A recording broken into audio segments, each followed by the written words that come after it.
मुद्द्यावरती आता महसूल मंत्री चंद्रशेखर बावनकुळेंनी देखील प्रतिक्रिया दिली आहे, बघूयात। येणाऱ्या सुप्रीम कोर्टाच्या सुनावणीच्या वेळी कळेल। 25 तारखेला बहुतेक सुनावणी आहे मंगळवारी। त्या ठिकाणी काही आरक्षणाबद्दलचा एक पेच निर्माण झालेला आहे।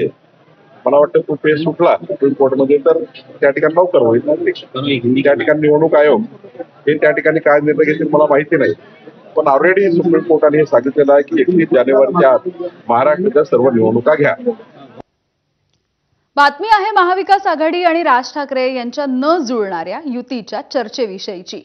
मारहाण करणाऱ्या पक्षासोबत म्हणजेच मनसेच्या सोबत युती करणार नाही अशी गर्जना करणाऱ्या काँग्रेसमधले मतभेद आता उघड झालेले आहेत। मनसेला सोबत घेण्याबाबत दोन मतप्रवाह सध्या काँग्रेसमध्ये दिसतायत। वडेट्टीवार वगळता काँग्रेसच्या बहुतांश नेत्यांचा मनसेला सोबत न घेण्याची भूमिका ही कायम दिसतेय। दरम्यान काँग्रेसचे ज्येष्ठ नेते नाना पटोले यांनी आघाडीचा निर्णय हा स्थानिक पातळीवरचे नेते घेतील असंही स्पष्ट केलंय।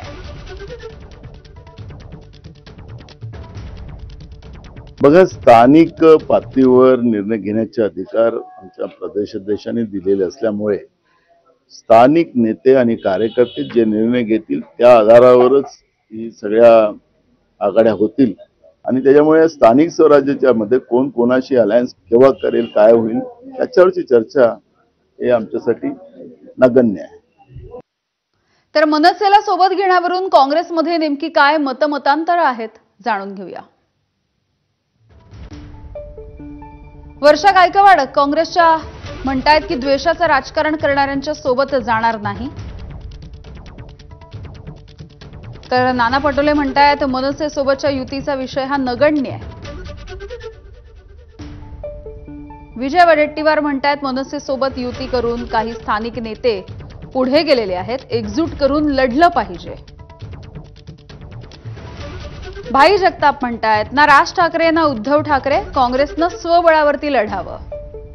त्यामुळे अजूनही काँग्रेसचे नेते सध्या चाचपडताना दिसतायत आणि बाळासाहेब थोरात यांनी देखील असं म्हटलंय की कुठल्याही परिस्थितीमध्ये मनसेच्या सोबत जायचं नाही।